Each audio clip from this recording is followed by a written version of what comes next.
श्री सद्गुरु देवाय नमः।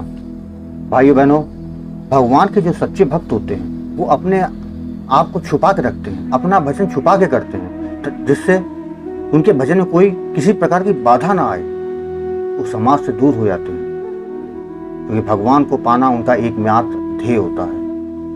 उनकी नज़र में संसारिक वस्तुओं का कोई मोल नहीं, वो केवल उस परमात्मा को पाना चाहते हैं। तभी वो कभी पागल की तरह आपको दिखेंगे, कहीं कोई हरकत करते दिखेंगे जिसको साधारण आदमी समझेगा कि कोई पागल है, विक्षिप्त हो चुका है, लेकिन होता कुछ और है, क्योंकि उसके मन में उस परमात्मा को पाना ही एकमात्र लक्ष्य होता है। दूसरा कोई लक्ष्य उसके जीवन में नहीं होता। आज आपको एक ऐसे ही राम नाम लिखने वाले उपासक साधु की बात बताता हूँ, लेकिन उससे पहले जिन लोगों ने गोकुल भवन अयोध्या यूट्यूब चैनल को अभी तक सब्सक्राइब नहीं किया है, उनसे निवेदन है कि चैनल को सब्सक्राइब कर दें और बेल आइकन अवश्य दबा दें, जिससे नए वीडियो के नोटिफिकेशन उनको लगातार मिलते रहें।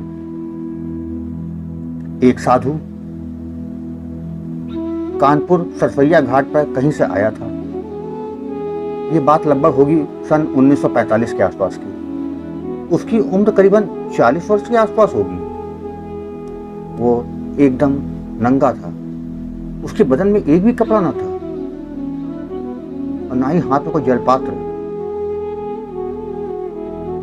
वो जमीन में तर्जनी उंगली से राम नाम लिखते और फिर बिगाड़ देते, फिर राम नाम लिखते फिर बिगाड़ देते।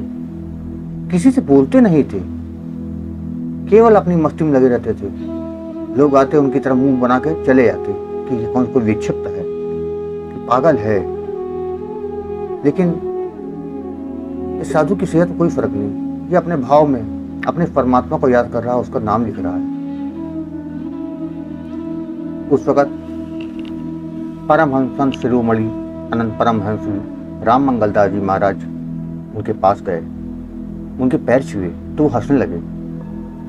महाराज जी ने पूछा, कुछ हमें बताओगे? तो कहा, हम क्या बतावें, राम नाम के अंतर्गत सब कुछ है, सिर्फ मन लग जाए। हमने कहा, आप लिखते हो तो क्या देखते हो, क्या सुनते हो? तो उन्होंने कहा कि राम नाम से चारों भाई, चारों महारानी, हनुमान जी, शंकर पार्वती जी, गणेश, षडमुख, ब्रह्मा जी, विष्णु, कमला, शारदा, सरस्वती, काली, दुर्गा, तमाम देवी देवता प्रकट हो जाते हैं। राग रागनी, कृष्ण भगवान, सखा सखी, नाच गान होता है। हम 1000 नाम लिखते हैं, वो आनंद रहता है, हर समय सब दृष्टिगोचर रहता है और राम नाम की धुनी सब लोगों में गूंज रही है। उसका नशा हमारे ऊपर हर समय देखना सुनना बना रहता है।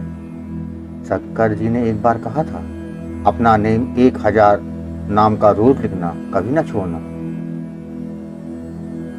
साधु ने कहा, हमने शंकर जी से कहा, हम हर समय देखते सुनते हैं तो कैसे लिखेंगे? तो उन्होंने कहा, वही राम जी की कृपा सागर तुमसे लिखवा दिया करेंगे।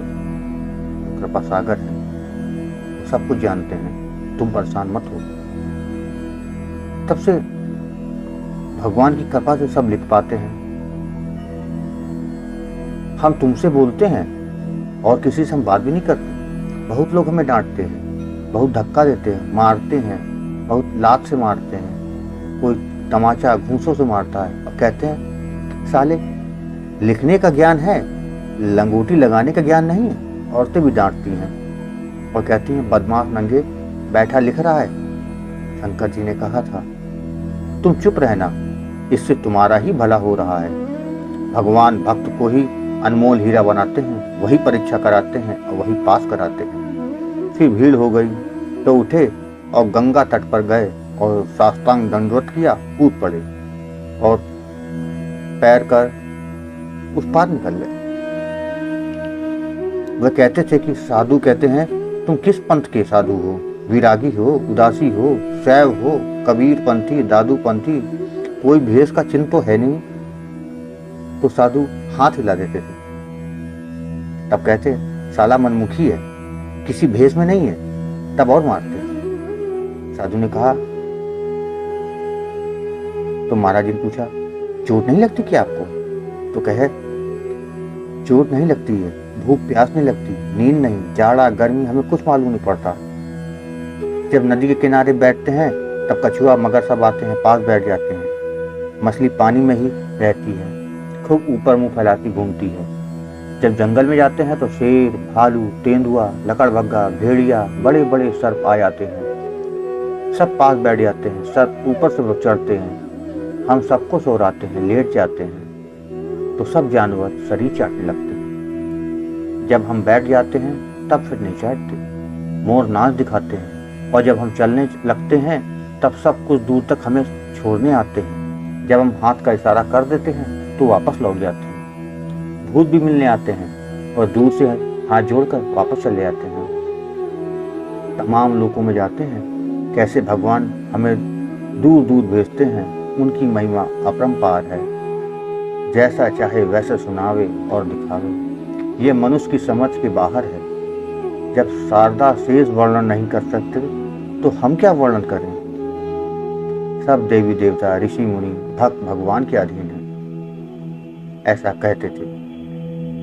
महाराज जी ने कहा था कि भजन ऐसा करो कि किसी को मालूम न पड़े, अपना भजन छुपा के रखो। भाइयों बहनों, आपको ये कथा कैसी लगी कमेंट बॉक्स में जरूर बताइएगा। अगर वीडियो पसंद आया हो तो शेयर करना ना भूलिएगा।